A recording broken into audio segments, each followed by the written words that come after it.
Welcome. In this explainer, we're going to dig into the extensive evidence and systematic legal arguments surrounding the situation in Xinjiang.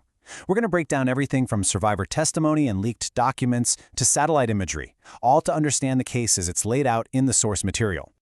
So how are we going to tackle this? Well, we're going to approach it almost like a legal case. First, we'll get crystal clear on the core allegation itself. Then we'll examine what the sources called the three pillars of evidence. After that, we'll look at the official counter-narrative and the rebuttals presented against it, and finally, we'll explore the proposed paths to justice. So, what is the actual claim at the heart of this entire issue?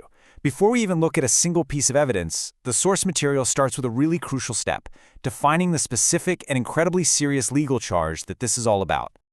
And this is so important because to really get the gravity of the allegation, the sources ground their entire case in the precise legal definition of genocide, straight from the 1948 UN Convention. Now, the crucial thing to understand here is that it's not just about the acts themselves, but about proving the intent to destroy a specific group, even if it's only in part. This definition is the legal yardstick that everything else gets measured against. All right, so how do you even begin to build a case this massive? Well, the source material breaks it down really neatly into three distinct pillars of evidence. We're going to walk through each one: survivor testimony, leaked official documents, and hard physical proof. Okay, so pillar number one, human testimony. The sources have gathered accounts from over 500 people, survivors, former detainees, even some guards. This quote from Turkestan Ziawadan is just one devastating example. The sources really stress that these testimonies are cross-verified by different organizations and they consistently describe systematic abuse. This is what grounds all the data in real, harrowing, personal experience. Now, for the second pillar of evidence. This is where things get bureaucratic in a chilling way. We're looking at leaked official documents. This table, for instance, is a small piece of something called the Karakax List. And what it reveals, according to the sources, is a cold, systematic process. I mean, look at the reasons for detention: wearing a headscarf, having too many children, using WhatsApp. And this is where that critical question of intent really comes into focus. Another huge leak, the Xinjiang Police Files, contains what the sources call direct evidence of high-level policy. We're talking photos of thousands of detainees, internal speeches, and here's the part that really stands out: protocols signed by top officials, including, get this, directives to shoot to kill anyone who tries to escape. Pillar number 3 takes us to a bird's-eye view. We're talking about physical, geospatial evidence.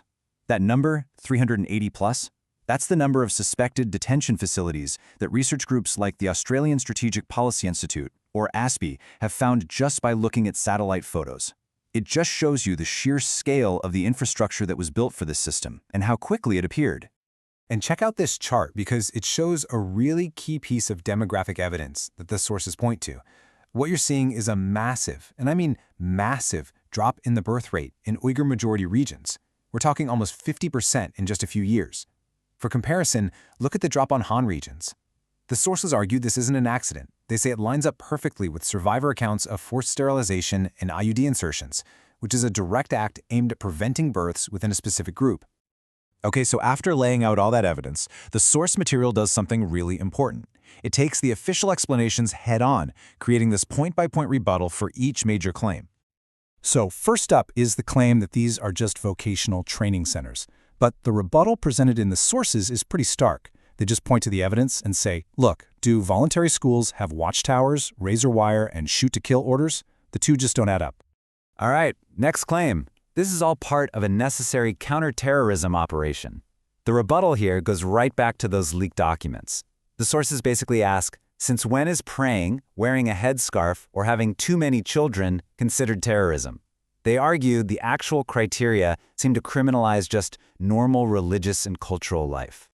And the final big claim is about sovereignty, the idea that this is an internal affair and nobody else's business. But the rebuttal here is a powerful legal one. The sources point to international law, which says, hang on a second, certain crimes, especially genocide, are so severe they're considered a concern for all of humanity. There are these principles like just cogens that basically say some rules are so fundamental that no country can ignore them. Sovereignty doesn't give you a free pass for everything. So after all that, the evidence, the legal arguments, the rebuttals, where do we go from here? The source material doesn't just leave it there. It lays out several very specific paths forward for seeking international accountability. And these aren't just vague ideas, they're concrete legal and economic actions. You've got calls for prosecution at the International Criminal Court, the ICC, which goes after individuals. Then there's the idea of states suing other states at the International Court of Justice, the ICJ.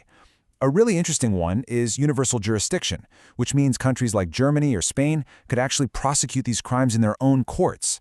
And finally, there are the economic tools, hitting specific individuals with sanctions and really enforcing bans on any products made with forced labor.